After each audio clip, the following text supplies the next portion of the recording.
Hello everyone, అందరికీ నమస్కారం అండి. ఎలా ఉన్నారండి అందరూ? నేనైతే చాలా బాగున్నానండి. అందరికీ పేరు పేరున ధన్యవాదాలండి. చూడండి, పల్లీల పప్పుతో జంతికలు, మేమైతే మురుకులు అనేసి అంటాము. చాలామంది జంతికలు అనేసి అంటారు. పల్లీల పప్పుతో మురుకులు చాలా బాగుంటాయండి, చాలా క్రిస్పీగా వస్తాయి. నేను కూడా ఇది సెకండ్ టైం అయితే చేశానన్నమాట. మీకోసమని చేసి అయితే చూపిస్తున్నాను. చాలా చాలా బాగున్నాయండి. ఒకసారి ఎలా చేయాలో చూసేద్దాం. టేస్ట్ కూడా భలే అదిరిపోతుందండి. చాలా చాలా బాగున్నాయండి, చాలా క్రిస్పీగా ఉన్నాయండి. ముందుగా అయితే వీడియోలోకి అయితే వెళ్ళిపోదాము. నేనైతే 1.5 కేజీ పల్లీల పప్పు అయితే తీసుకునేసి బాగా దోరగా వేయించుకునేసాను. మరీ పప్పు అనేది ఎక్కువ వేగనీయకూడదు, దోరగా వేయించుకునేసాను.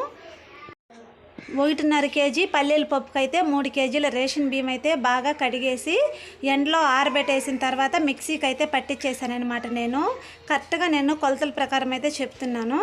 తర్వాత ఈ విధంగా అయితే కొద్దిగా మా అమ్మమ్మ అయితే ఈ విధంగా చేస్తూ ఉంది. చూడండి ఒకసారి ఎలా ఉందో. పల్లీల పప్పునైతే ఈ విధంగా అయితే మా అమ్మ రుబ్బుకొని వచ్చేసింది.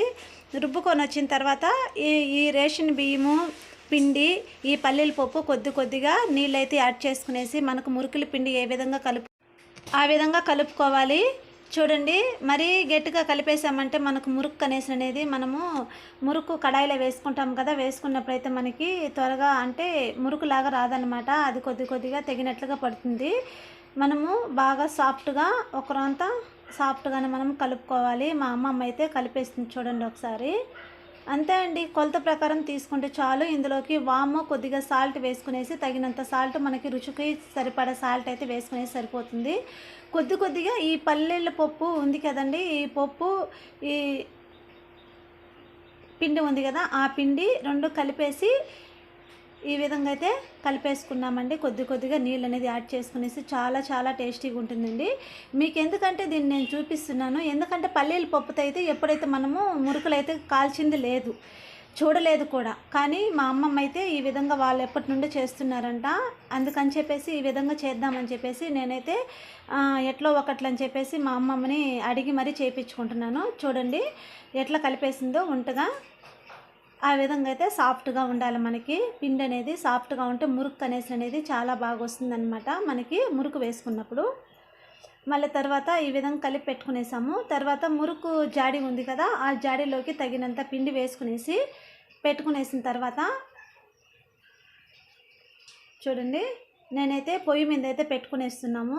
గ్యాస్ మీద పెట్టుకున్న ముందు గ్యాస్ మీద పెట్టుకుంటే మరి ఎక్కడ అంటే మరీ స్లో అవుతుంది, లేట్ అవుతుంది అని చెప్పేసి పొయ్యి దగ్గరికి తీసుకొని వెళ్ళేసి కట్లే పొయ్యి దగ్గరకు అయితే వెళ్ళేసి అక్కడైతే చేస్తున్నాము అందరము. చూడండి ఎంత బాగా వస్తున్నాయో, చాలా చాలా టేస్టీగా ఉన్నాయండి. మీరు కూడా ట్రై చేయాలని చెప్పేసి నేను ఈ వీడియో అయితే పెట్టాను మీకు. నేను చూడండి, మనం మామూలుగా ఎలా వస్తుందో ఆ విధంగానే మురుకులకి ఎట్లా వస్తుందో ఆ విధంగానే వేసేసుకోవాలండి. చాలా టేస్టీగా ఉన్నాయండి. నేనైతే తిని చూశాను, చాలా బాగున్నాయి, చాలా టేస్టీ అండి. అంతే, నాకైతే బాగా నచ్చింది. మీరు కూడా ఆ విధంగా ట్రై చేయండి.